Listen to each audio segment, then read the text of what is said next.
It's Friday night, everybody. You know what that means. It's Friday night. Let's have some fun. Let's get together and play a ton. Hi, I'm Matt. And I'm John. And we're FridayKnight.Games. We want to immerse you into our love of the hobby by educating and entertaining you through our board gaming adventures.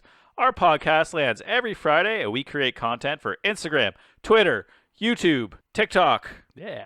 This episode is sponsored by TabletopRenaissance.ca, located in our hometown of Windsor, Ontario, Canada. They have their amazing web store up, so check out TabletopRenaissance.ca for your board gaming and tabletop miniature needs. All right, John, on today's show, we are going to talk about what I think the whole community really loves. Dungeons and Dragons? Yeah, man, everyone loves Dungeons. Everyone loves Dragons. So we're going to talk about what that is very broadly and how to start into it. We're going to discuss the progression of the D&D engines. We will give tips for creating an amazing dungeon crawling adventure, and we'll also give tips on how to efficiently run a game. And if we have time, we might share a few of our favorite or not so favorite experiences. Nice. All right, so on today's episode, we have a very special guest, a fellow Windsorite who we've never met in person, but is also a podcaster. He's one of two podcasters, one of two podcasting team from Windsor, Ontario. The OG podcaster from this area. We got Mo from Tabletop Bellhop. Hey, Mo, what's up? Hello. Thank you for having me on. Looking forward to talking some D&D. All right. So before we start, where can everybody find you? All right. So I am Mo Tuzano, the Tabletop Bellhop, your Cardboard Concierge, answering your gaming and game night questions and striving to make everyone's gaming experience better. You can find my content at tabletopbellhop.com, and you can find me all over the web and social media as Tabletop Bellhop, one word. Awesome, yeah. So if you didn't know, Mo's content is amazing. So you definitely need to check it out if you want recommendations and tips. And you have a lot of podcast episodes too, I believe. Yes, we do. So thank you very much. Our main goal actually is to be a Dear Abby for gamers. So the main focus of our goal of our show and what sets us apart from other board game and RPG podcasts is we're here to answer your questions. So if you do have a question for me, you can send that to questions@tabletopbellhop.com or hit the webpage I mentioned earlier and click on Ask the Bellhop. Every podcast episode, we answer at least one question from one of our fans. Nice. That's awesome. I'm going to start sending you questions. Fair. You cool with that? That's what we're here for. They might be bananas, though. Like, what's the best pizza you had while playing a board game? That one's easy. I actually asked that to Mo. Yeah, Mo and Sean, right? I think I've asked it to both of you on live stream. That's easy. What's your answer for that one? That's Windsor Pizza, double cheese, pepperoni, Italian sausage. Oh. My favorite pizza in the city. I love Windsor Pizza on Jefferson. Windsor Pizza on Jefferson is awesome. Especially I love the dog bones. Yep. I love that, man. But our favorite, we have a new favorite. Yep. Okay. It's in LaSalle, slice of pie. Oh, it is. Haven't had a chance to try them yet. It's good. It's like Windsor Pizza meets Cheese Wheels. So like they have the garlic crust that Cheese Wheels has, nice. But it's like a thinner, less like Cheese Wheels, a lot of extra crust. Yes. Cheese Wheels is like pizza candy, you know. You like Yep. there's like grease at the bottom of the box, and you're like, whoa, what is this thing? There's like 2 pounds of cheese on it, but yep. They have Totally just as good food. You know, they're like a typical Windsor pizza. I know if people aren't from Windsor, look, man, and you follow us, you know you got to eat Windsor pizza. It's the best. Oh yeah, best pizza in the world. We're known for board game podcasts and pizza. We should just be eating pizza. We should just be rating pizza. That's what we should do. All right. You know, I for a while we were opening our shows with coffee reviews, and I'm like, I would totally do a pizza review with everyone. But we actually got some negative feedback saying, get to the monkey. Like, come on, we don't want to hear about this local stuff we can't get. I'm like, all right. Well, that's why they got to come to Windsor for a gaming convention that we'll all put on in 10 years. That's my timeline. There you go. 10 years? I'm up for that. Holding you to it. Yeah, definitely hold me to it. All right. Oh, okay. So, what did you think when I asked you to do a show with me? All right. First thought is, why are you asking me? Like, you're asking me about D&D, and I'm like, we're kind of a board game podcast. Yeah, we talk about RPGs now and then. And I'm like, do you know I have like tons of a D&D experience, or you just guessing I have it? And I was just, the first thought was, why me? What do you look? Why would I be the expert in this? I actually have no idea what brought me to it. Sometimes there's just this like weird luck that I have, and I'm like, I saw pictures like. I see pictures of like you and your family playing, and I noticed that you went through like a original D&D session. And I'll be honest, whenever people show pictures of their areas, I look at people's shelves. and I noticed you had a very large collection of D&D stuff. Fair. And I'm like, you probably play a lot of D&D. That's what registered in my mind.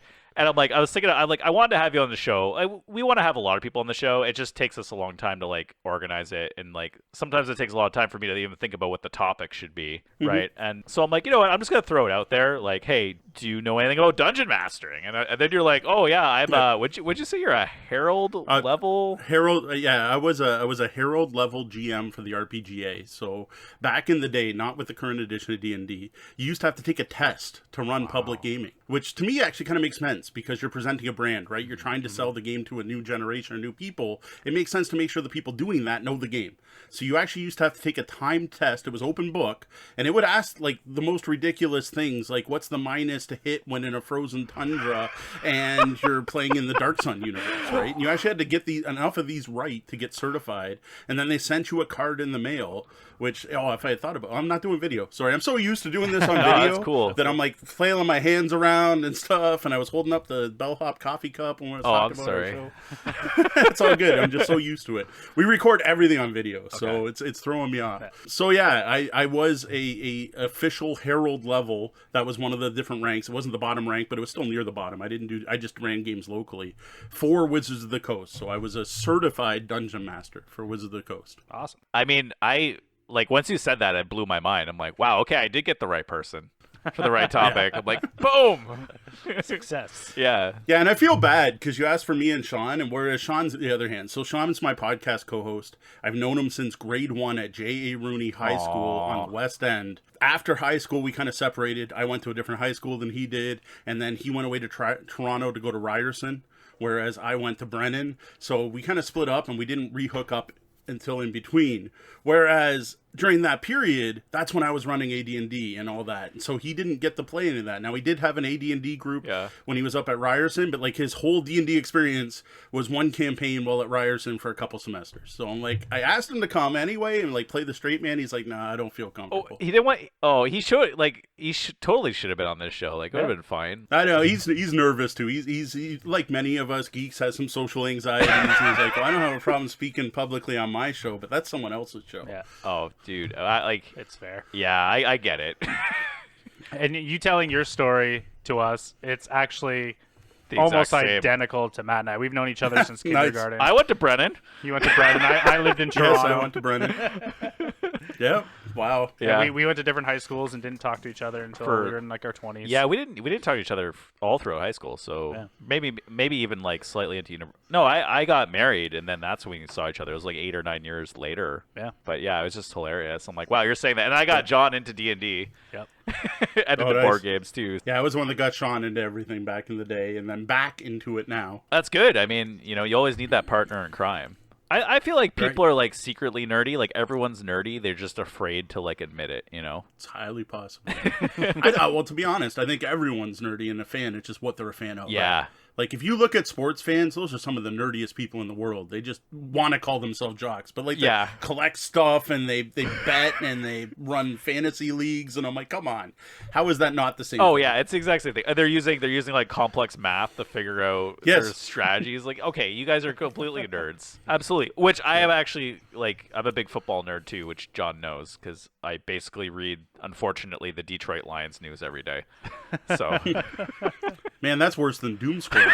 It is. Well, it's the universe has ended in the Lions form of universe, All right. Man, this is a good podcast. We haven't even hit like 10 minutes. So yeah. We're not even going to have a topic. We're just going to be like dudes from Windsor hanging out. Yeah. So, John, what is Dungeons and Dragons? It is a tabletop fantasy game where friends get together and play as these characters that they build with different stats and rules, and they use a bunch of dice to determine what they're going to do in the game. So possibly the biggest argument you're ever going to have. Yeah, probably. There's someone that controls the game. There's like a dungeon master or GM, and they kind of do the storytelling, and they kind of control what's going on. So, if you want to go explore this one room, you have to ask them, roll your dice, and they can tell you whether or not you've done it or not. Yeah, this poor soul has to prepare for every game, maybe even order the pizza, and... Oh, no. We got to stop you right there. If the DM is running the game for you, you owe it to them to at least provide the pizza. I agree with Mo. They're doing all the work. Not with our game group for some reason. Make sure this person likes to get the group together and is a jerk who doesn't like to bend the rules. That's my I was the dungeon master, by the way, just so you all know. Yeah. The main goal of every game is to hang out with your friends and explore a world the dungeon master chooses. So to start a game, you just have to create a character using a piece of paper and a 10,000 page manual. Make sure you draw a picture of your character, and because that's the most important thing, and determine what goals you want to make for yourself. To play, there are 3 steps. Basically, describe, decide, and roll. The DM will describe a situation, maybe in words, maybe with pictures, who knows.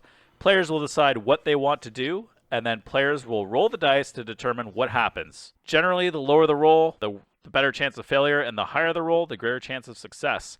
And the last thing that makes D&D is it includes role-playing, and it might make you do things you don't normally do in real life, like wear a wizard cape and carry a staff to your D&D event. Nah, I do that. Did I miss anything, Bo? Is that a pretty good description? It's not the description I would give.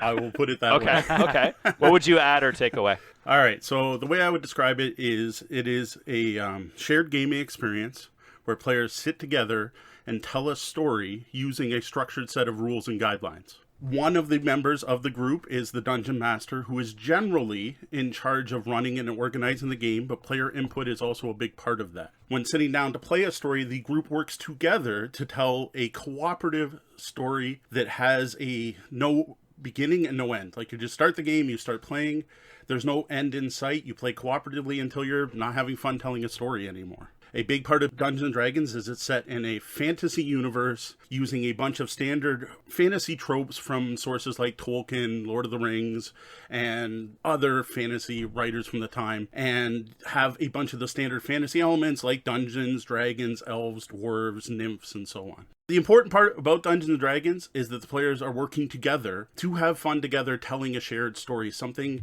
that didn't exist before. And that is the most wonderful part about any role-playing game, is that you are working together to create something that didn't exist before then. You aren't playing in someone else's world, you're playing in your own, and it's up to you and your group which way that goes. Right. So the most important thing is that shared experience that you're creating together. Yes. And I think one of the things people usually mess up is they think the Dungeon Master is against them. But the Dungeon Master is actually to help them with the story. Yes. Though back in the day, there were definitely some Dungeon Masters that ran their games that way.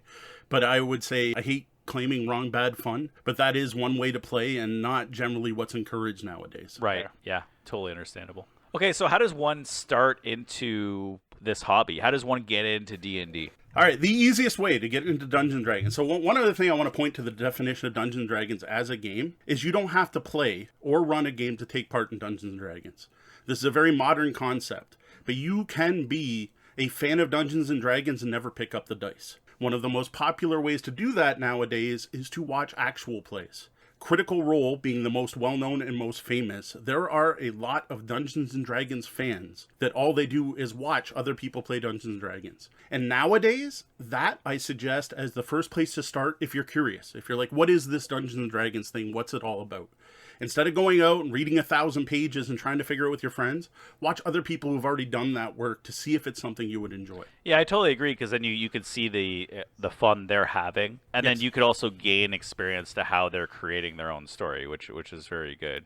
If you don't know where to start, it might be very daunting, because you're right. You open that 1,000-page manual, you're like, where do I even start? Do I got to read this whole thing? Which you don't actually. If someone knows the rules, you don't have to fully read it. Yeah, I think that's where I got my start in Dungeons & Dragons. When I was living in Toronto, I have a friend that is super into Critical Role, even though they don't play Dungeons & Dragons at all. And they actually told me to watch it just for the entertainment value, because they said it was very funny and very awesome to watch. So I watched a couple episodes and I was I was hooked. It was actually very entertaining, so I highly suggest if you haven't checked out Critical Role, to do it. No, I agree. Or other independent people who do actual plays. Like if you go on YouTube and type Dungeons & Dragons actual play, you are going to find a slew of people. Oh, yeah. So one of the things that we offer at Tabletop Bellhop are a bunch of lists. We have a list of tabletop crafters. We've got a list of Twitch streamers, a list of Patreons you can support, and YouTubers. And I actually have filter for actual plays. So you could go to our gaming YouTubers, filter it by actual plays, and find hundreds of YouTube actual plays you could watch. Awesome. Nice. Now, the other place I would recommend starting is Wizards of the Coast owns Dungeons & Dragons. Right. They have produced various different things to help people get into the game. My first thing I would recommend is getting involved in what's called the Adventurers League. This is local play game events. Now, I'm giving you the suggestion in the middle of a pandemic. Please don't rush out and go hang out with people right now in the middle of a pandemic, but I'm hoping this will be evergreen advice. I put my phone down. I put my phone down. Yeah. Look for people who are running events in your local area. Here in Windsor alone, I know at least 2 different stores that run D&D Adventures League events. These are fantastic because they're set up, created to get new people into the game. So you have a bunch of people passionate about the game, so passionate about it, they want to share it to other people, going out in public to do that generally for free. I don't know if that's true of the stores currently in Windsor, but at least back when I was running events, we did not charge for any of those events. And that is a way to actually get to experience it firsthand without having to do any work. You literally just have to show up, and then they will hand you what you need. Yeah, so I was going to just note that, like, yeah, you need a dungeon master, and that's actually an amazing way to get someone who's already a dungeon master is preparing this event for you. That's an amazing way to get into it. Yes. The next step is, if you don't have that local store, is look online. There are a ton of people running D&D online through Roll20, through Discord, through Facebook chat. There are tons of people running it online. Now, if that's not an option, I would recommend starting off with what they call box sets, RPG box sets. And currently, there are 2 of those published for D&D 5e. There is the Dungeons & Dragons starter set, which was the original one, that actually contains one of the best written modules that was ever published. So it's a great place to start. And since then, they've also put out the Dnd Essentials Kit, which is a newer entry. And what it did is it dumbed down the rules even more, so it's a little bit more approachable. So that might be a better entry point for something totally new. Now, both of those cost money. And one of the awesome things Wizards of the Coast has done is you can go to dnd.wizards.com and download the core rules for free. There's no artwork, you don't get pretty dragons, but the rules to play D&D are available free and have been ever since 5th edition's been released. And this is the first time they've actually published the rules as a free, here you go, grab them and start playing. Awesome. That's really cool. That's really cool. I wish I knew this when we started into it. Because when we started into it, we had a friend who just we were talking about, there's a card game called Pathfinder, and me and one of my buddies were talking about it at a party, and the guy overheard, and he's like, dude, you guys want to play Pathfinder? And we just look at each other, we're like, yes. We didn't know what we were signing up for, but man, I had so much fun that original game. So the card game or the role game? We actually played the role play. So I thought we were going to be playing the card game, but then he was just like, oh no, you need to download this manual, you need to make a character, and I'm like, uh-oh, this isn't what I wanted to play, but okay, I'm just going to go with, I'm pretty easygoing, so I'm like, I'm just going to go with it and see what happens. And it blew my mind at how, complex and fun it was. And the role-playing thing was very new to me. Usually you don't role-play. And I think that was the same thing with me, because when I first came back to Windsor and started hanging out with you guys again and joined the game group, I think within 3 weeks, you asked me to come over to play Pathfinder, and I was like, I didn't play at all, and I was like, this is amazing. I was having so much fun. Yeah. And it just kind of drew me in and got me super interested in this whole fantasy world that I'd never experienced before, which I think is such a great part of this community and the role-playing genre to begin with. Just to be able to immerse somebody has no clue what's going on into it that fast, I think it's just amazing. Yeah, also I'm very good at pulling you into things too. Yes. Haha, sucker. Kiss your life away. Yeah. Yeah. Guess what? Yeah, You're podcasting now, John. Oh, damn it. Yeah, Pathfinder, we're going to be talking about editions of D&D, was actually an offshoot of Dungeons & Dragons. It was Dungeons & Dragons 3rd edition. And when Wizards of the Coast announced they were going to launch 4th edition, and the method they used to advertise it, I don't want to say anything too bad here, was unique and turned a lot of existing D&D players off the new edition before it was ever released. They were trying to attract the World of Warcraft and MMO players to the game. And that turned off a lot of people who have been playing the game for years. So what happened was Paizo, which is the company that owns Pathfinder, actually separated from them. Now, another little tidbit of information, Paizo is the company that used to publish Dragon and Dungeon magazine for Wizards of the Coast and TSR before that. So you already had a publishing company that published modules and stuff for D&D. So they went, fine, we'll do it on our own. And that's where Pathfinder came from. So did they become they technically became a competitor right then and Yes. there? Wow. A direct competitor. Did Wizards have anything to say about that, or they must have been angry? Well, I'm sure they were, but what can you do? Yeah. This again goes back to D&D 3.0, Yeah. introduced something called the OGL, which is the open gaming license for Dungeons & Dragons that said you can use our core rules to publish your own material. So- Well, Pathfinder took advantage of that and published their own material. Part of it, too, was Pathfinder was also pissed off because they canceled both Dragon and Dungeon magazine as a print product. So here you have a company that's been producing products since the 70s that suddenly got their product yanked from under them and were told, well, you can keep writing us articles, we'll put them out online. Huh. So there was a huge split in then. It was Y2K was actually the year 3rd edition came out, and Pathfinder actually split out years after that. But when 3rd edition came out, that's when the open gaming license happened. And that was, I would call, the second role-playing bloom. This being the third, like where everyone was suddenly putting out stuff and every store had role-playing products again.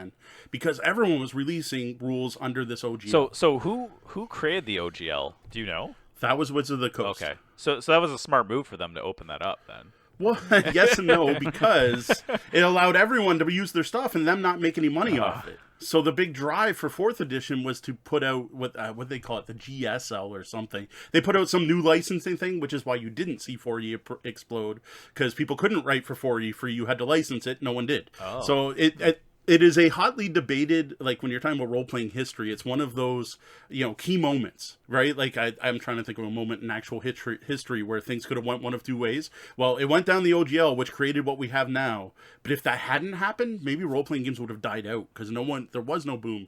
No one was playing Dungeons and Dragons anymore. No one was talking about it. Yeah, there were some games out there, but there was no Critical Role with 3 million views a week either. So Yeah.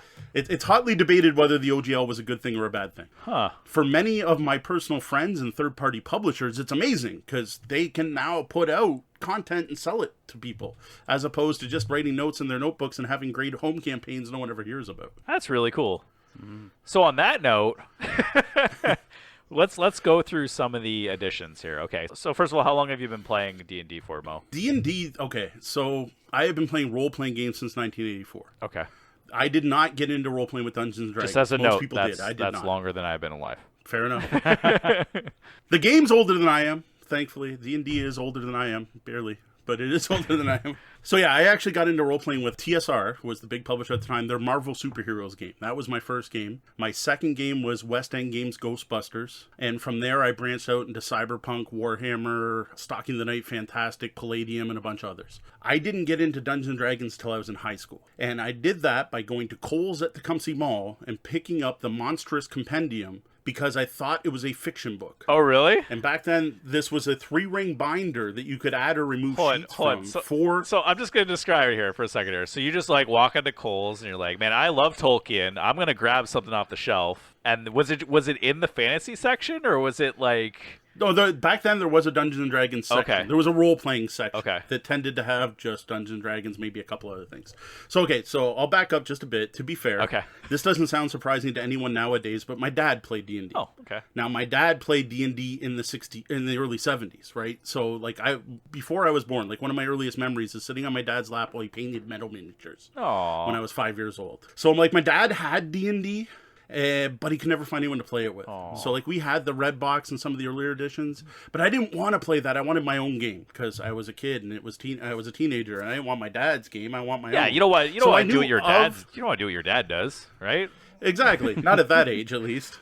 Unfortunately, I feel bad about it now, Wow. but it is what it is. So I knew what Dungeons and Dragons was. And I had flipped through my dad's Fiend Folio, which is one of the more famous old school books, and his original Monster Manual, and thought it was really cool. And then I read the back of this thing, and it was this big binder, and I think it was on sale, from what I remember, and I was using my own allowance, and I bought this thing, and I brought it home. And I devoured it, because back then, these monster manuals would have 1 to 4 pages on each individual monster on their ecology. Wow. Like the orcs live in the hills in this area and they have a tribal system with this, and the men do this and the women do this and the kids do this, and they go through these rituals, and it would go on for 3 pages just about one orc. So it's like an encyclopedia. Yes, yes, basically, right? Yeah. So I loved that, and I devoured it. And actually, one of my favorite memories, one of my comfort spots, is sitting on my parents' sectional at their house with a 2-liter of Sprite and a bag of combos, and only eating 1 combo after I finish each entry.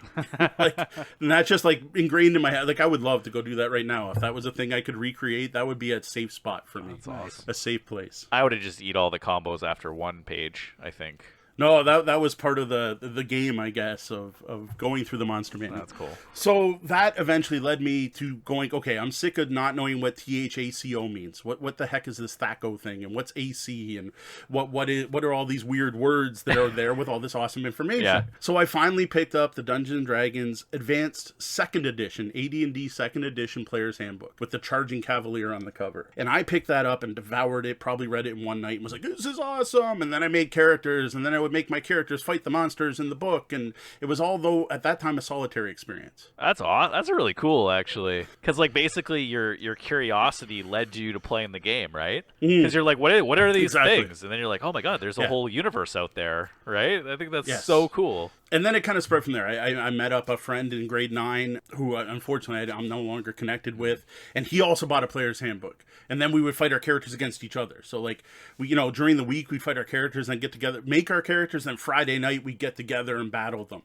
And then eventually we throw monsters. But we never even bought the Dungeon Master's Guide or realized that someone else is supposed to be there telling us what to do. So cool. My experience with it was kind of unique. Like, I had played role-playing games, and I got the concept, but, like, we just never went there. So it wasn't until university, or maybe, to be honest, this part's a little blurry, somewhere between end of high school and university, that I actually started running AD&D 2nd Edition, and I ran a campaign that lasted 11 years. Wow. So I have run a lot of 2nd Edition. That was all the way through. Yeah, it was definitely end of high school through university.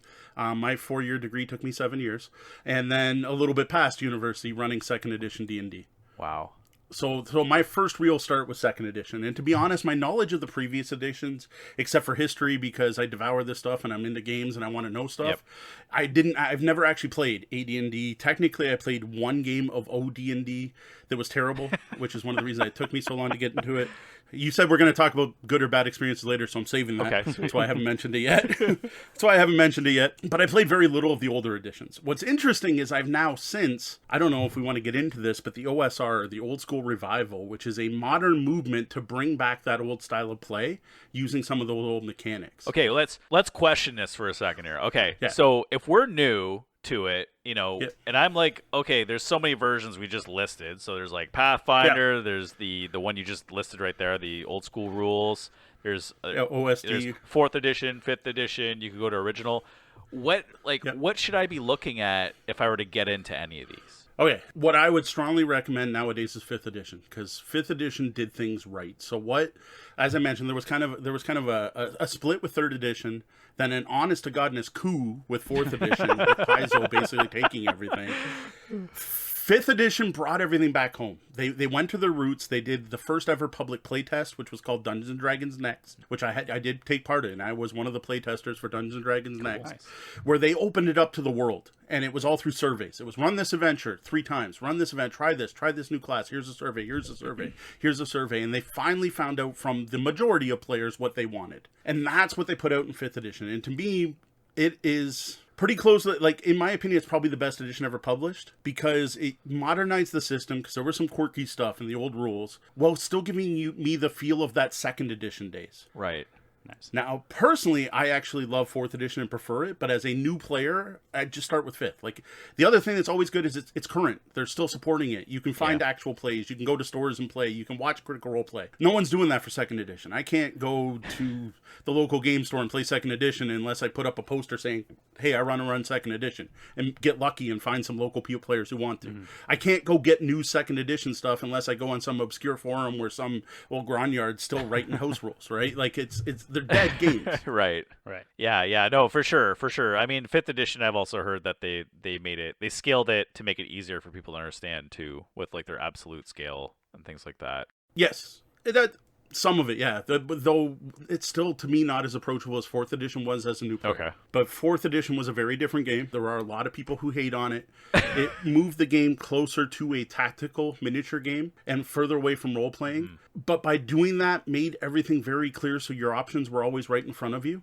So that's why it was more approachable, especially for board gamers or people who are used to board gaming. And with the explosion of board games starting with Catan in 2000, a lot more people had that knowledge. So getting them into role-playing was easier by presenting it as, here are your options right now, which do you want to take? As opposed to the 5th ed and previous rules, which are, what do you want to do? So I loved 4E for that. I could see that, yeah, because I do know, like, from like being a DM for a couple of years, I did notice, like, some people would prefer options and other people would just prefer to, like, I want to do whatever I want to do, and you're like, oh, okay. Yeah. So, and that's true. There and again, the player base kind of split, right? Yeah. The people who wanted to do what they wanted to do went and played Pathfinder, and the people who wanted a structured system of play, a more structured system of play, would stick with 4th ed. Right. And the other thing is 4th edition, kind of jumping back to editions for a second, re-released itself halfway through and did like a 4.5 that was way better. The problem was everyone gave up on it by then. Oh. Everyone had already made up their mind. So they launched it with this very tactical, very concise. Yes, people like to say it's like an MMO. I never quite felt that myself. There was still plenty of role-playing going on. It was still, but it was very structured. And then they put out something called the Dnd Essentials line that was for 4th edition that brought the game back into feeling like 2nd edition a bit more. Okay. And honestly, if you played Essentials, you can see a lot of that in 5th ed. Like, you can see the progression. There's a very logical progression from 4th to Essentials to 5th, and you could kind of see where the game was going. Unfortunately, no one grasped the Essentials because at that point, they'd already marketed themselves into a hole. Like everyone had made up their mind. They're like, no, that's not D&D. I don't want to play that. Yeah. And that's kind of sad, I guess. Because that's the thing, right? Once it gets black marked, it's hard to get out of that hole. Yes. Right? Because then you're like, oh, well, because I mean, 5th's out now, so everyone's like, well, I'll just play 5th.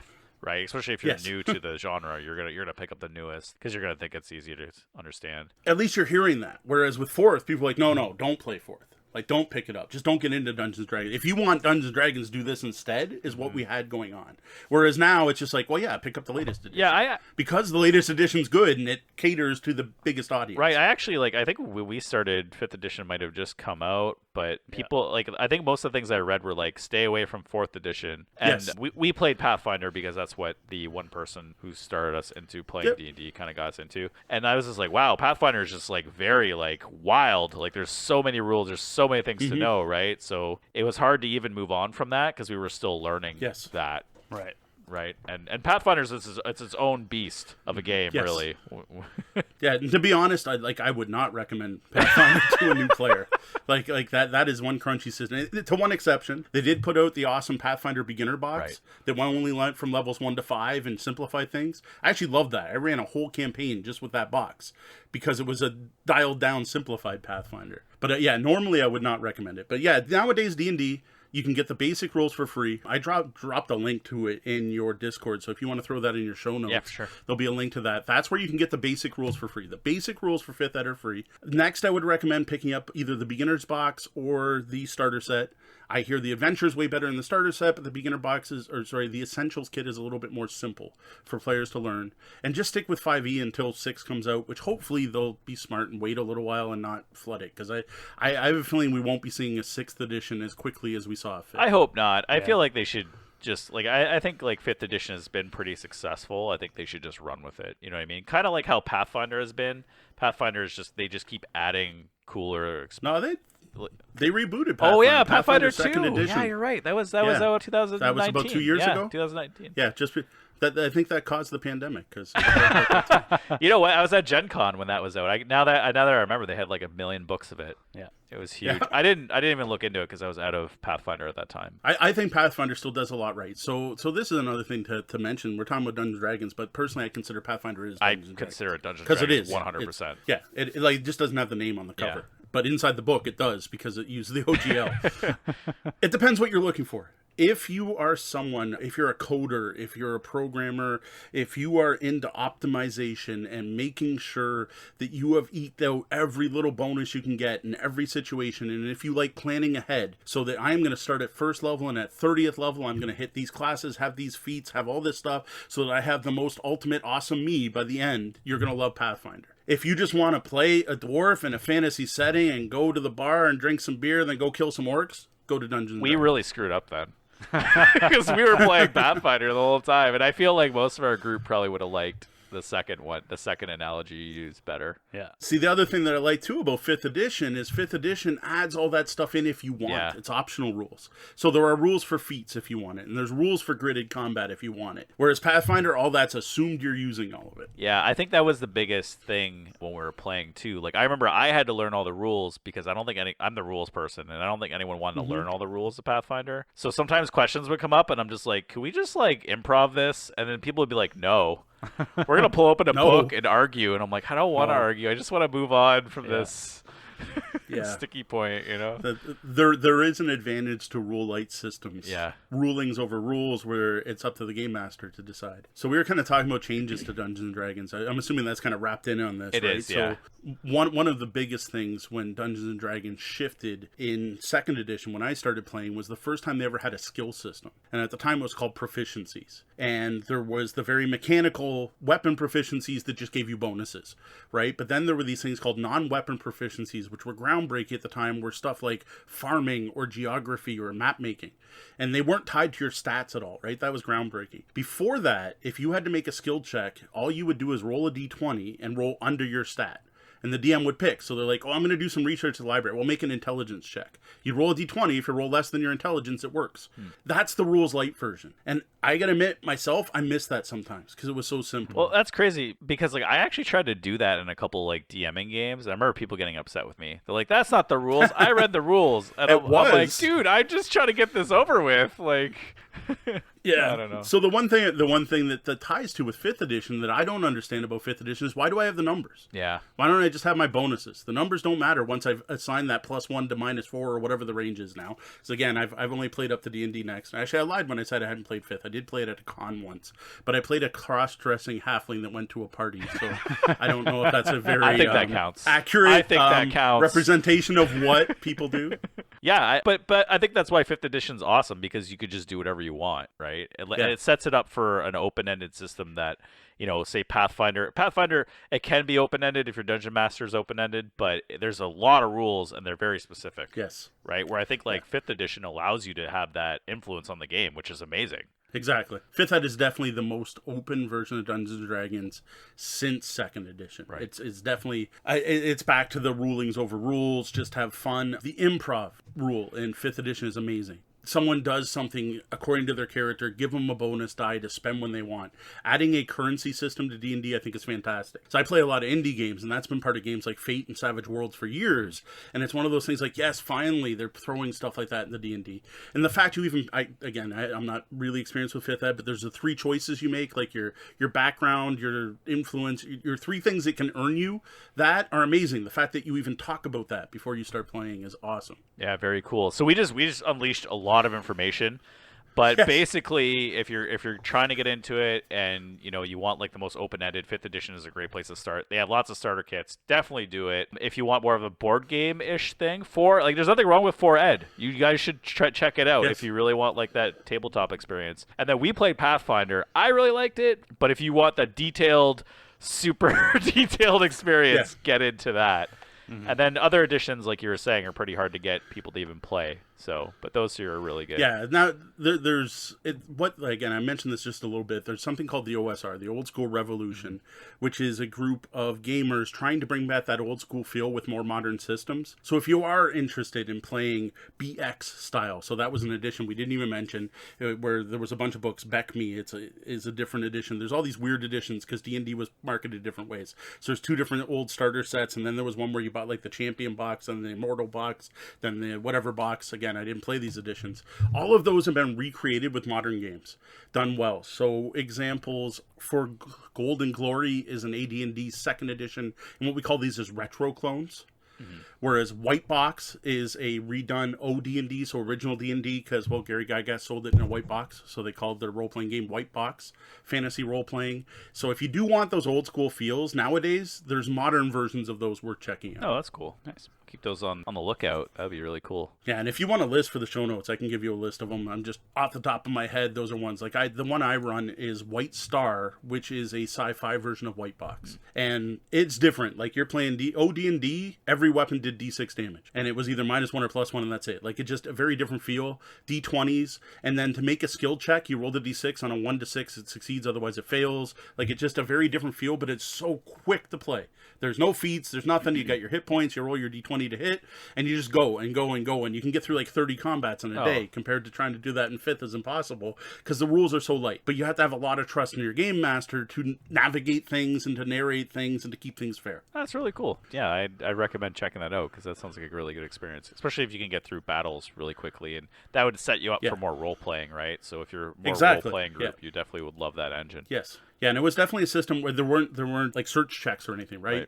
So you don't find the thing under the bed unless you tell me you look under the bed. Oh. That was more the style of play back then. Was much more description of what you do. Like I'm using a 10-foot pole and I'm tapping here, here, and here. Do I find anything?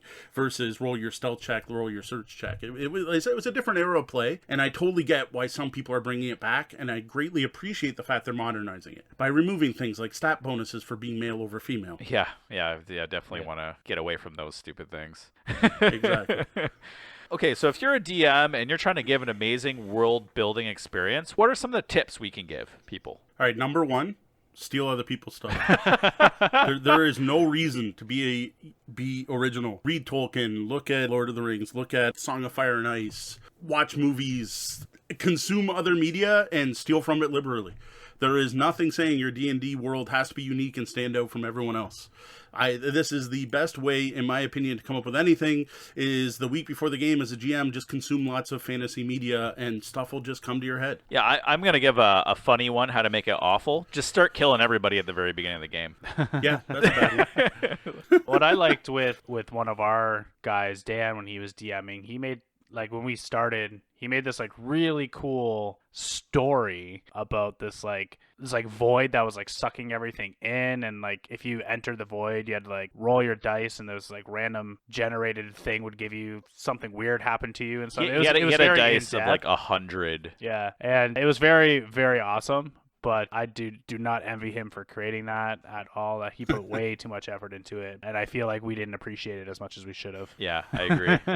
It's probably led to him killing us all the time, but yeah. What other tips can everyone recommend? All right. My next tip is let someone else do the work. Mm-hmm. There are so many free resources available for adventure design, town design, map making. Whether you're looking at Wizards of the Coast official products for Dungeons & Dragons, which, trust me, the writing is fantastic. Their modules are written by the best in the business. Paizo modules are actually known to be even better, though they're not doing 5th ed stuff. They're doing their own Pathfinder stuff. But not only that, you can find people doing this stuff for free. You don't have to necessarily go out and buy a hardcover book. You can go to Drive Through RPG or the DM's Guild and find this stuff for pay what you want or cheap, or just like Google D&D adventure. You're gonna find something. I wish I had these tips when I started, because I had like no idea. So like the first thing I did was I just bought a book, right? And I actually bought some of the pre-made Pathfinder modules, but I didn't like them. I actually didn't like them at all. Fair. And so I think one of the best scenarios I ever came up with is just like take something that you really like and just make a scenario out of it, and then don't tell anyone that you're not counting AC rolls or damage. Just like completely improv the battle as a DM, and then have like a really cool story into it too. Make the bad guy really cool. That's what I always like. There you go. But you're right. I stole from the game Diablo when I played. There you go. See, like I said, steal liberally. Steal liberally. No, up to you if you tell your players or not. Generally, it works better if you don't, but that's up to you. Which leads me to my next tip. Source the table. Let the players do some of the work. Yeah. The players go off the track. You're expecting them to go right and fight the trolls. They go left, and you're like, okay, you come upon a town. Hey, Joe, what's the name of the town? Hey, Steve, What kind of people live here? Is this mostly humans? Are there some orcs? What do we got? We got some halflings? Source the table, use the other players there. In addition to improving like that, sourcing the table, you also want to use them to track annoying things. If you're the DM, you have enough on your mind, have another player track the monster initiative. Have a different player keep track of bonuses. Have another player be the one that hands out inspiration and tracks who has it and who doesn't, and so on. Yeah, and that goes back to the original saying that we're saying, like, the DM is working together with the group to create the story. Yes. And so, like, everyone should be helping each other in the end. Yes. The whole mentality that the DM is the only one who can put input or drive the story is old school and should be thrown Yeah, out. I totally agree with that. And I think, like, going back, we'll talk about it in a little bit, but every adventure that we ever had where the DM was forcing things on people, me included,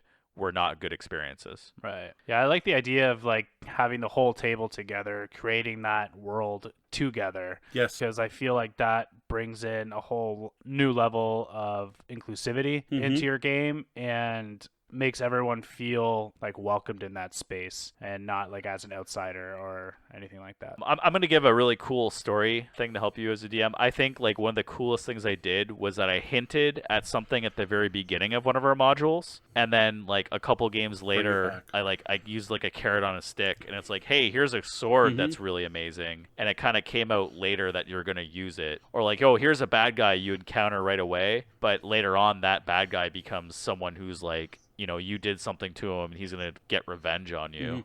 I think like that type of like 3 or 4 module in, you made a little action that made a bigger, you know, like the butterfly effect. You did something small and it made something huge. And the end, that's, you know, it really makes the story epic. And not that you have to force that on anyone. It just can be something hilarious. Like maybe all of you are at a bar and you laugh about the beer you broke on the ground. And then later on, the bartender takes revenge. He hires a group of thugs to fight you. You know what I mean? Like, I think that goes a long way. One of the best GM tips I have for any game, not just Dungeons & Dragons, is let the players win. Let them be heroes. Yeah. If they get to... Let them be smart. Like, they go to the dungeon and they find the secret entrance that leads them right to the dragon. Let them get right to the dragon and reward them for it. They manage to get that super crit, the super combo to take out your boss in the first fight. Do it. Let them have it. Let them celebrate. Let them be heroes. You are playing Dungeons & Dragons in specific. It's a heroic role-playing game. Let the players be those heroes. Far too many times I play games where it feels like the DM's just there to challenge the players constantly and never let them win. A great way to do this is have an encounter repeat. So at first level, you're ambushed by 10 goblins. It's a really close fight and the wizard almost dies. Well, at 5th level, come back and have that same fight and watch the players grin as they mow down these goblins that once kicked their ass. Yeah, I feel like that's what happened the last time I played. Was that with me? No. That was with Dan. Oh, it was Dan's first campaign, The DM was just making everything so challenging. And, like... We honestly spent one campaign just walking. Like, we didn't fight at all. Like, nothing was going on. I'm like, what is going on here? Yeah, it just stopped being fun. Yeah, I'm going to play devil's advocate. I do agree with you 100%. In defense of Dan, it was his first game. He was learning. Yeah. Right, and I totally get it. But yeah, it definitely, but that experience really hurts you as a player. Yeah. Because think about it. Did you go back to a game after that? No. Exactly. See? I said people have to get in their heads that it's a shared experience. We're all trying to have fun together. The DM may have a different role, but it doesn't put them above the players. Right. It's not a better role. It's just a different role. And you are all working together to play the game. Which leads me to something else that I think is extremely important that doesn't get talked about enough, and that's session 0. That before you start playing, you should be sitting down and setting expectations. Yeah. And if that expectation is, hey, I'm going to tell this epic story and I want you guys to play along with my story so I can tell my epic story, either everyone signs on or everyone finally convinces the DM to write that fantasy novel that's been stuck in their head.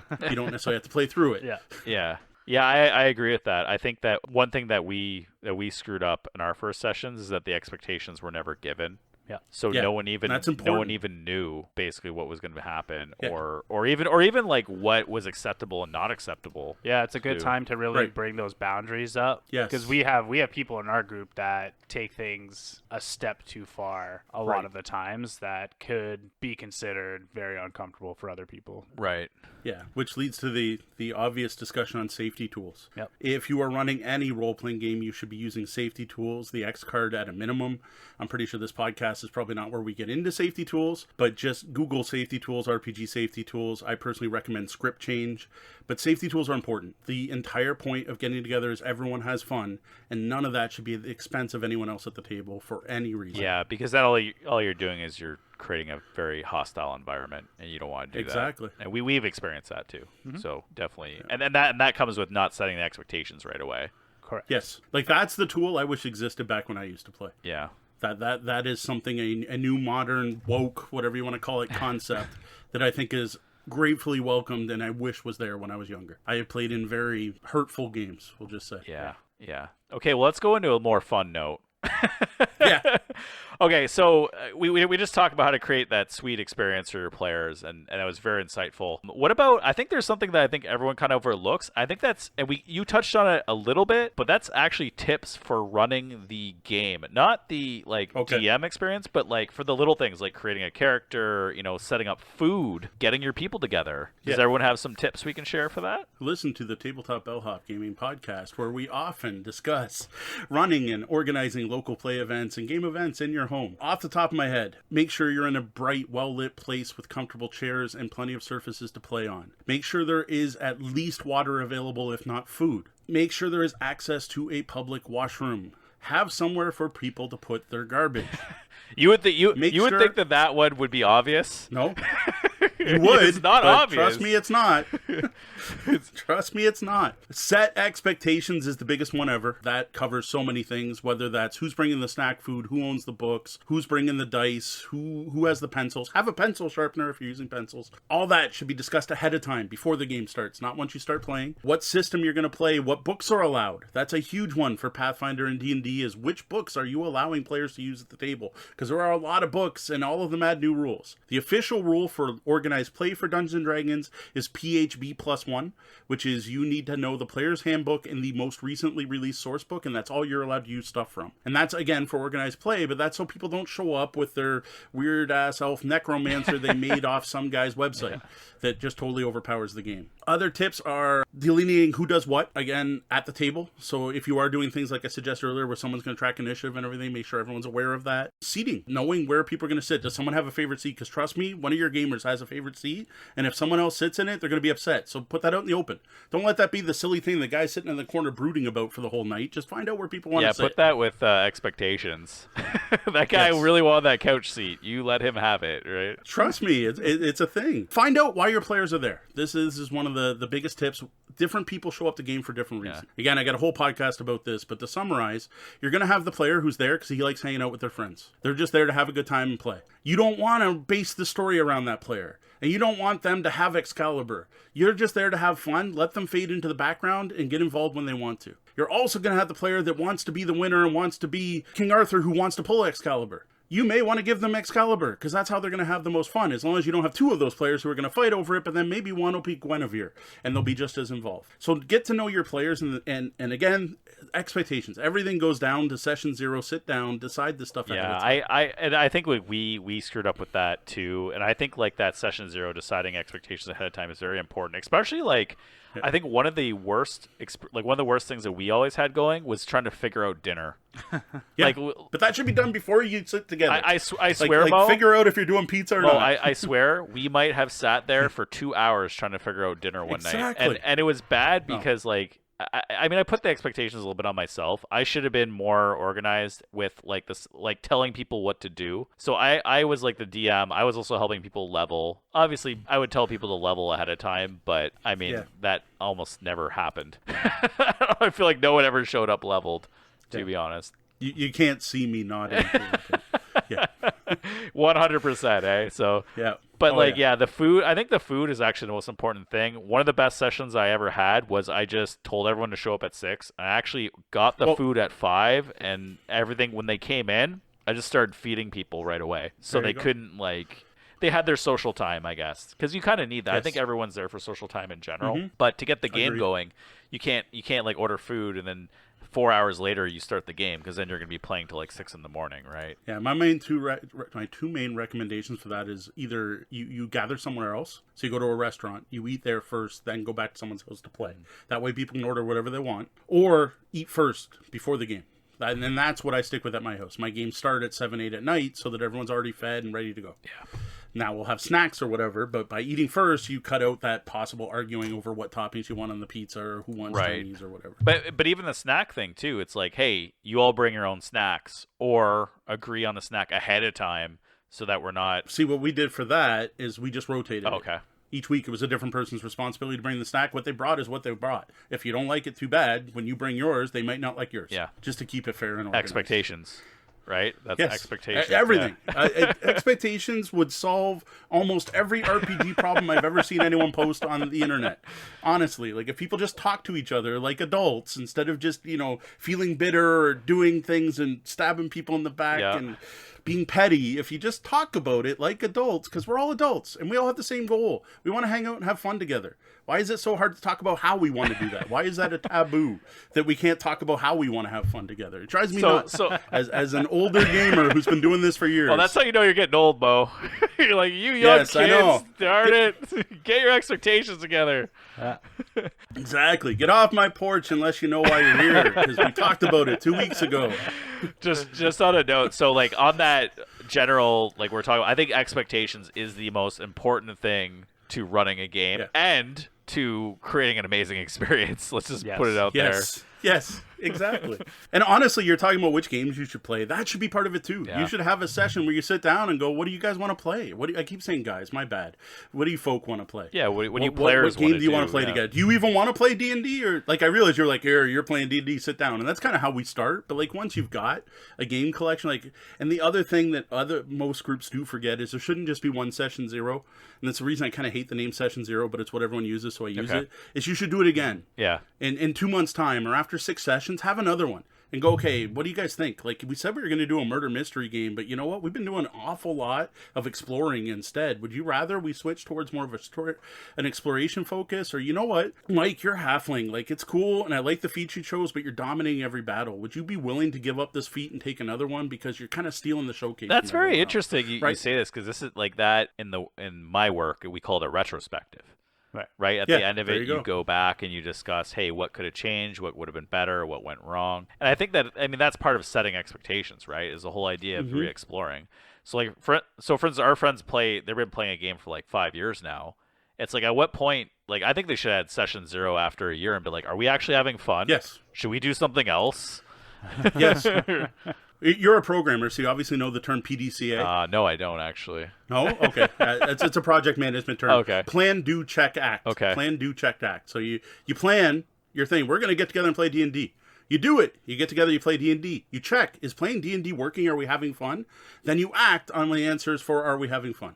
So it's plan, do, check, act. And it's something, to be honest, there is a huge overlap between running a D&D game or any fantasy game and project management. A lot of the GMs I know are project managers. I was a project manager in the quality in the auto industry. Makes sense. And there's a lot of skill overlap. And it's a lot of things that people don't think to apply to their game. So in one way, the reason I became a project manager is I was good at running groups of people because I was a DM. So that led me one way. But so many people don't look the opposite way and take their tools from their jobs and apply them to their game because they're like, well, this is fun. This isn't a job. But there's so many things like that can apply. And that one of them is that recheck or the check-in. That's usually what we call it as a check-in. Okay. Hey, next week after the game, we're going to have a check-in session. And honestly, what you should be doing is at the end of every session, you should at least be doing something called Rose and Thorns, where every player gives you something they loved about the game and something they didn't like. Now, for most groups, you probably want to do that anonymously. If you get to know your group and you know them well, you should do Rose and Thorns openly and go around the table. What's a rose for you? What's a rose for you? What's a rose for you? What's a rose for you? What's a rose for you? All right, any thorns? Any thorns? Any thorns? Any thorns? And you should be changing what you're doing, which is the act part, right? Where people sometimes fail. They sit and they do this and they feel good about themselves because they had a meeting, but then they have to change the game. You have to look at the person and said, I didn't like the fact that Mike kept taking over the group. Well, Mike, you need to do something about that, and then you need to do it. Not to pick on Mike. Well, ours would be. Oh, this is gonna call him out. Ours would be Bill. We would have a Rose and Thorns about Bill basically every session. There you go. Yeah, that's a thing. But yeah, I actually heard that when I went to PAX Unplugged. I went to a D&D session, and they actually mentioned that. And I remember, now that you're saying it, I'm like, yeah, that is actually an amazing idea. Because then you can get out what people liked and didn't like about how you ran the game. And that's very important. As a GM, how do you know otherwise? Exactly. Because everyone knows this. No one provides feedback, and only reluctantly provide it when you ask. You're podcasters. You know that too. You just put this stuff out there, and if no one says anything bad, you have to assume you're doing it right. Right. Yeah, no one ever says anything, so you're just like, sure. Yeah. With a game table, you've got people right there to give you feedback. Yeah. And if they're not comfortable, do it there. Set up something in your Discord or on Facebook or private messages. Make a Google Doc that people can go put their thoughts in. Because people may feel nervous even writing stuff down in front of you if they have a complaint. Make it as comfortable as possible, but that feedback it can be very important. It's the most important thing for keeping the game fun for a long time. And again, brand new players, first time playing an RPG, it'd be awesome if you started with this stuff, but this is kind of more advanced level. Yeah. But definitely do the set expectations. Don't just hey, come on over, I'm going to run D&D. When they get there, go, okay, here's what D&D's about. This is what I plan on running. We're going to do a typical heroes, like your typical D&D game is, we're going to do a hero's journey. You're going to be peasants, farmers, just starting off heroes, just leaving your hometown and going out on adventures. Or maybe you're not. Maybe you're going to spend the entire game in this city that has a problem with werewolves. Set that up right at the beginning and say, wait, I'd rather go explore the world and find cool stuff. I'm like, okay, so we'll make the werewolves a temporary thing you'll get past first, and that'll lead them somewhere else, and then they'll go to other lands, and eventually they'll go to the Feywild or something. But again, that can all be established beforehand. It shouldn't be the DM sitting there sniggering in the middle of the week with, what am I going to show them this week? That's an old school mentality that honestly can lead to bad sessions. Yeah, absolutely.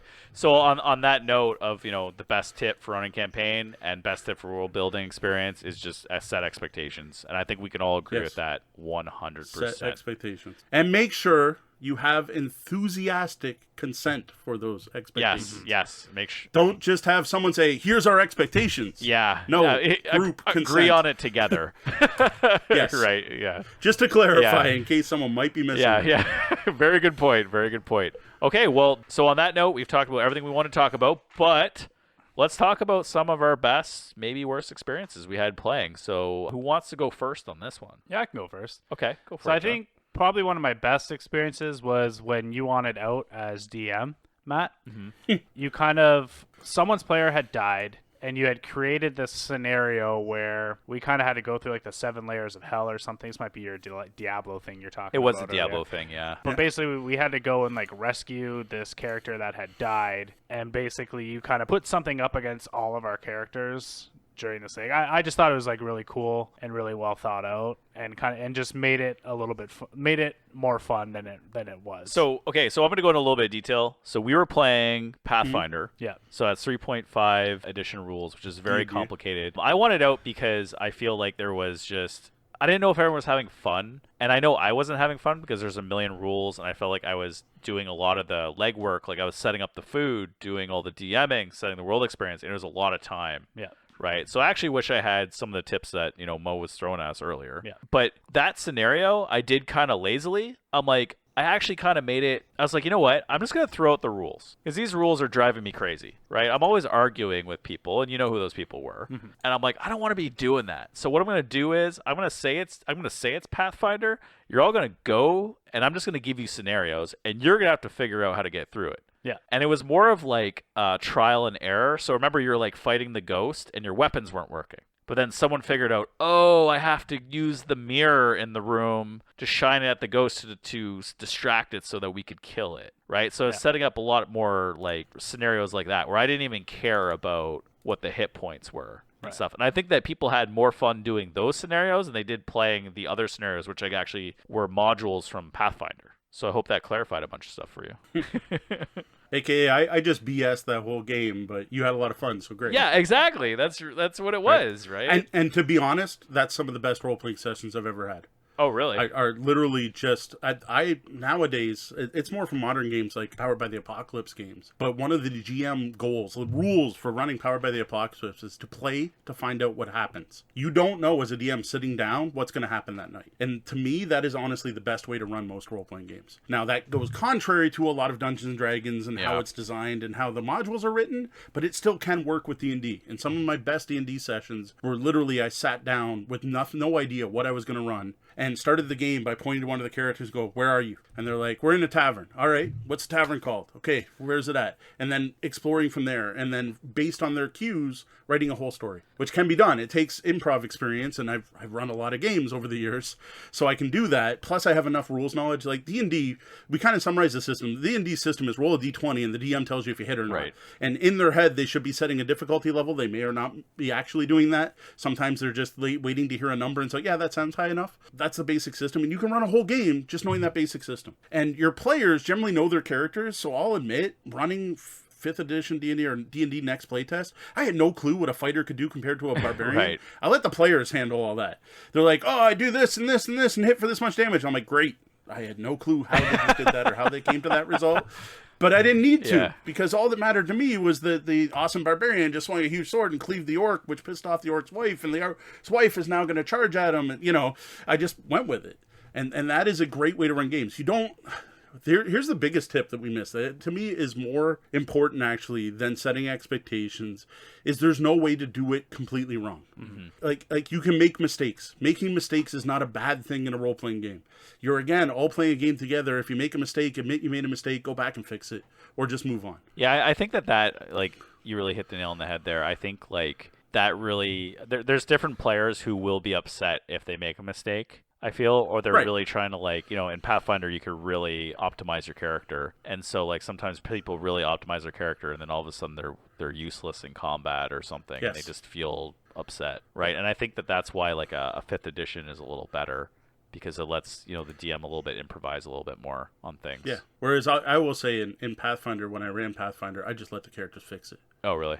Like, don't punish a player for making a bad choice because they didn't understand something. Yeah. Yeah. But again, if you're new to the game, you've got a book telling you these are the rules, and I get the drive to follow them, but it's your game, not Paizo's. You bought it off them. It's yours now. Do what you want with it. Yeah, and that's one of the problems I had running Pathfinder as a DM, was that I was fighting about rules. At the end of the day, I'm like, I'm the DM, like, just do what I say. and that was not the right answer either. Well, that's the set expectations. Yeah. Set expectation. I'm the DM. You're going to do what I say. I'm going to override the rules when I want. Are you cool with that? Yeah. That's all you need to do. And if everyone said yes, you'd be good. You'd be golden. And when someone didn't, go, hey, remember when we had session 0 and I said this? You bought in. So you have two choices now. You go along with me, or you go find another group to play with. Yeah, that's how we definitely screwed up. Because even John, you're talking about the one where we went through the 7 layers of hell. Mm-hmm. That one, someone really wanted to. So basically, a character was on trial. And in my mind, I'm like, I'm going to kill this character off because I want you to journey to the 7 layers of hell. And then someone was really upset because they spent like an hour trying to plan their way out of this trial. Yeah. And I wasn't giving in. So as a DM, that's not the best thing to do. You're going to anger people, but whatever. It's your game. That was my let the player win now in that context. Yeah. So anyway, we were supposed to be talking about our memorable moments. Yeah, go ahead, Mo. I kind of went off on another teaching moment, so my bad there. So I'm going to say the worst experience I've ever had playing Dungeons and Dragons that had me literally swear I would never play the game. Wow. And I kept that promise for 10 years. Whoa, hold on. So are you currently not playing the game? No, this goes back. Okay. So this was in that period from I had discovered Ghostbusters, Cyberpunk, and TSR Marvel. I was curious about Dungeons & Dragons. Windsor at that time had a club called the Windsor Gaming Society, which was at the University of Windsor. At the time, you had to be a university member to play. I was only 13. I got them to change the charter to let me show up because I wanted to play that bad. So this is some of my Windsor gaming history. I was the president of that club for 6 years until I finished university. Wow. So I kind of took it over eventually. But showing up to that, the GM's name was Brad. There was one other player named Larry. He was going to teach me original Dungeons and Dragons. The problem he had was he wanted us to use any book that existed, and they had a ton of them. So it took us 6 hours to make characters. Wow. Ouch. Because we were allowed to use anything. So I decided to play a wizard because wizards sound cool. Yeah, this is where your GM should have stepped in and go, you probably don't want to play a wizard for your first character. Unless you're playing 4th Ed, because that's where 4th Ed was awesome. Because we're like, here you go, here are your spells. They're just like the fighter powers. So like, he was handing me books and books of stuff. And like one of them was this rare book where you got to pick a god. And if you picked a god, you got a bonus thing. And I managed to find this Egyptian god where you started the game with a +2 shield. So like it's 6 hours to make these characters, Oh my right? god. So I have made this like wizard with a magic shield, and I made all this story background. We sit down to now we're done, right? Like we walk over to 7-Eleven and get some big bite hot dogs for $1 for dinner. I get my 2-liter of Jolt Cola, and we go back to the club to sit down and play. And Brad's like, all right, so you're a stable boy and you are in charge of brushing down the king's horse. And I'm like, but I'm a wizard. Why would I be the stable boy? Oh, he's punishing you. I'm like, okay, what am I being punished? No, it doesn't matter. You have to brush down this horse. Roll dexterity. I rolled and got like a 3. The horse kicks you for d6 damage. I'm a wizard. I had 2 health. You die. Okay, get out of the room.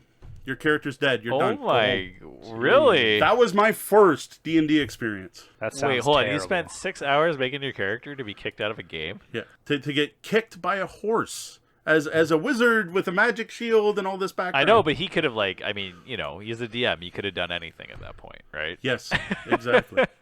But like, not only that, he had the mentality of you can't even be in the room to listen to the rest of the game. It was your character's dead. You're not here. Wow. Wow. So I literally swore I would not play Dungeons and Dragons. I didn't say I won't play for 10 years, but it took me 10 years before I actually played another Dungeons and Dragons game. See, that's that welcoming aspect to the table we were talking about, Yes. where you make a game, that's the thing you should not do. Yeah. Yes, this was a bad experience. I mean, we definitely moved. I mean, you were very young at that time, so Yes. I'm sure society has moved definitely past that. But that's definitely one of those things Oh. you don't do if you want to welcome people to Yes. the table. Yeah, you still hear horror stories like that now and then, but in general, yes, it's kind of past that. But yeah, that swore me off Dungeons and Dragons. I would not touch the game for years. I will admit I was a bit of a jerk about it because the people who did play D&D, I started to make fun of them because it was such a dumb game. So that was bad on me. But you know what? I was a teenager. Well, I was like, oh, look at these idiots playing D&D. I play Warhammer. Warhammer's a real role-playing game. You know, everyone goes through that. yeah, period. everyone. I wasn't always as aware. Yeah, for sure. But I mean, obviously you had such a bad experience that twisted your thought on it too, right? Completely. this Completely jerk and totally. ruined my day basically, and then was just like, Oh, yeah. I don't want to hang out. I was 13. I went and cried. Yeah, Like, come on. obviously, but you don't, but that stops you from wanting to hang out with those people. Well, yeah, exactly. Right. I didn't go back for a number of weeks. When I did go back, I started playing a vampire game, basically. Not Vampire the role-playing game, but it was a game called Beyond the Supernatural, where we were hunting vampires, and I'd never played D&D with either of those people anymore. I will admit, I did re-hook up with Larry at an event I ran at Brimstone Games Oh, wow. years later, and Larry turned out good. I don't know whatever happened to Brad. And nor do I actually care. Fair enough. That sounds like a terrible experience. Oh, it was... But like the amount of work, like it'd be bad enough if my first D&D experience was someone hands me a pre-gen wizard and that happened. Yeah. But at least then I probably would have gave the game another shot. But in my head, I thought you had to do all this work. Like you needed to optimize your character and be as awesome as possible. So like I went through, it was the Deity and Demigods was the name of the expansion. Like tearing through that, trying to find the best bonus I could possibly get. And the fact that wizards couldn't use shields, but because it was gifted by the gods, I could. And like I did all that work just for one die roll. I rolled 1 die that game of D&D. Sorry, 2. No, I rolled 1. Yeah, because he rolled the damage for the horse. I rolled 1 die. I rolled 1 D20. That was my first D&D experience. Well, on that note, what's your best D&D experience? Okay, I don't there might have be a a lot. set There might be a one. lot, but what was maybe? Well, no, it's just it. There's 2 I want to mention. Okay.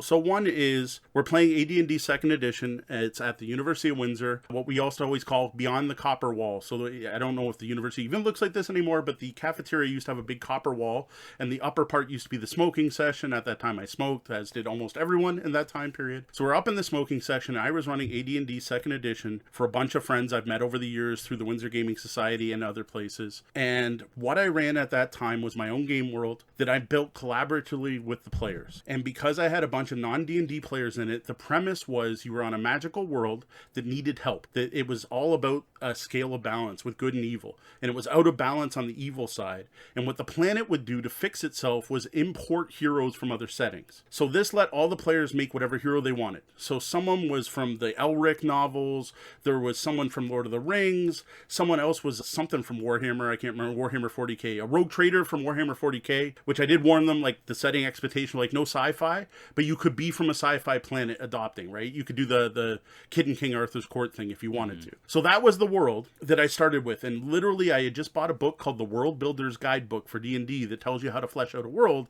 So I started with a town, and we started with a town, and they started exploring with a hex map, and I literally improv the entire thing. Now, to help me with that, there were some tools for 2nd edition D&D called the Book of Encounters. Oh, I can't believe I can't remember this off the top of my head. But it was a bunch of index cards sorted by region that had encounters on them. Deck of Encounters. That's what they were. Sorry. Deck of Encounters 1, Deck of Encounters 2. And I would literally, like, you're in the tundra, I would draw a random card and they would meet it. And what was awesome about that is none of that was geared to level. So, like, the one thing you'd run into would be, like, here is a gnoll nursing her baby in the woods trying to hide from you, to a dragon lands in front of you. And the players just dealt with it. I ran that game, that campaign, with some of the same players for 10 years.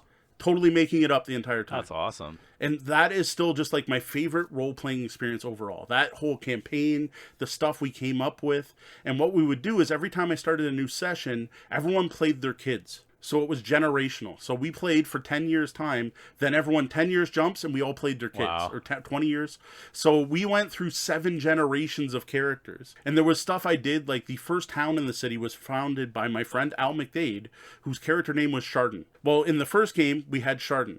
When we got to the next age, it was now Chardonton, because it was Chardon's town. And then in the next age, it was just called Char, because they dropped it. And no one remembered who founded the town. That's hilarious. And that was like the most amazing game. Like just 10 years worth, 2nd edition, which was pretty fiddly, not the best It became system. history at that point, right? Yes. And everyone who plays in that game keeps begging me to run 2nd edition D&D again. And I'm like, but it was bad. Like 2nd edition like was fun, but like THAC0. Like THAC0 means 2-hit armor class 0. And it's a number that you have to subtract from your D20 to see if you hit. That's how we did things back then. Maybe you should convince them to do like 5e. Like, hey, we're going to go back to Shar and we're going to do just 5e. And you said you have all the improv rules. It should work, but no, I'll admit my wife is the one that pokes me the most to play that. Oh, really? One, so. And then the second, this one's quick, is I used to run D&D, I was called Living Forgotten Realms, which was in 4th edition D&D at Hugon and Munin when it was still around. Amazing game store. Fantastic game store. I ran over 200 games of 4th edition D&D and got so many new people into the hobby because of this public play thing. At one point, we had 6 different DMs running tables at 5 different nights of the week. I used to run 3 times a week for years. You were basically like a convention at that point. Yeah, and the number of people, and what I would literally do is if someone walked into the store, I'd be running the game, I would walk up to them with a pre-gen and say, hey, you curious about Dungeons & Dragons? Sit down, I'll teach you to play. And I got so many local people into D&D with that it is just a fantastic experience. The number of new people I met through that, like I'm talking like 600 new gamers that got into the hobby because of Living Forgotten Realms. And that is the reason 4th edition will always be my favorite version of Dungeons & Dragons, just because of that. That's awesome. Wow, that is crazy. That is amazing. That's great. I guess that's why, like, you know, you're saying 4E is such a good addition because you were able to draw in a lot of people very easily, right? Well, that was it. You literally would hand them the sheet, and they would have powers listed. It'd be, what can I do? Right here. It's in front of you. That whole setup thing. You can attack with your sword. You can do your powerful attack once a day. You can do this every encounter, and that's it. Like, at first level 4E character would have 2 at-will powers, which you could use any number of times, and then you would have 1 encounter power that you were allowed to use once per fight, and you'd have a daily power, and that's all I'd have to teach people. That was it. Like compared to Pathfinder and even 5th Ed, there were feats and all that going on in the background, but they just modified the numbers. And what we did at the time, and now this is common, is there was a website called Magic Card Creator for making your own magic cards. Someone had done a D&D hack for it, so I had printed off cards for all these powers. Oh, that's super cool. And you just wrote in the numbers with a Sharpie, because I laminated them all. Sorry, not a Sharpie, a dry erase. So literally people would sit down and I'd be like, because 4E was very combat focused. Yes, there were role-playing moments, but it was about the combat. So it was literally, this miniature represents your dude. You can move 6 squares, or you can do one of these 3 things. Look at the cards and pick which one you want to do. Oh, this one does a lot more damage, but look, you can only do it once per fight. Do you want to do that now, or do you want to save it and see what's beyond that door, right? And got so many people into role-playing with that. That's awesome. That's awesome. Wow, we I feel like this could be like 8 podcasts long, or maybe just as old. Oh, probably. Wow. You're just gonna have to have me back. Yeah, I mean, obviously, more than welcome. We'll have to play a campaign or something at some point, and then Yeah, report well, back. if things would just open up, if we could actually get out in person, I would love to start running games in public again. Yeah, hopefully that will happen soon, but who knows, right? On that note, Mo, just let the listeners know where they could find you to listen to your amazing podcast as another Windsor representative in the board game industry in our area. Yeah, best pizza in the world. Got to mention that multiple times. We should have a podcast just on that. That's all I'm going to say. We could. We'll start going through the different ones. I've been thinking I should do a pizza bracket for Windsor and see who does win. Did you ever listen to our last game standing stuff? I listened to parts. I'll admit I did not get through That's all of okay. it. I tend to put on podcasts while I'm doing other things, and I think I had it on, but I was doing. It's other okay. things. We should do a last pizza standing. There you go. Windsor edition. Fair. That's what I gotta hold us all to that. Anyways, Let's do it. let the audience know where they could find you. So yeah, I am Mo2's Tabletop Bellhop. You can find lots of awesome gaming content at tabletopbellhop.com, where the main thing we do is answer your gaming and game night questions. You can go to that website and click on Ask the Bellhop or email me questions@tabletopbellhop.com. Now, I'm not up for answering questions anywhere, so you can also hit me up on social media as Tabletop Bellhop, one word, pretty much every site that's out there. I'm on there and active, Instagram, Twitter. I even have a TikTok account. We're there. Feel free to reach out. Thanks, Mo. Awesome. So if you like what you hear, don't forget to follow us on your favorite streaming platform. Leave us a review on Apple Podcasts. You can check us out on Instagram at FridayKnight.Games_official, Twitter at FridayKnightGMS, TikTok at FridayKnight.Games, and as always, our website, FridayKnight.Games. Again, I'm John. I'm Matt. And it's Friday night, so let's have some fun. I feel like I needed my bell. Felt weird without it. I'm like, podcast ended. There was no ding. What's going on? There you go. Yes, I have a collection of bells.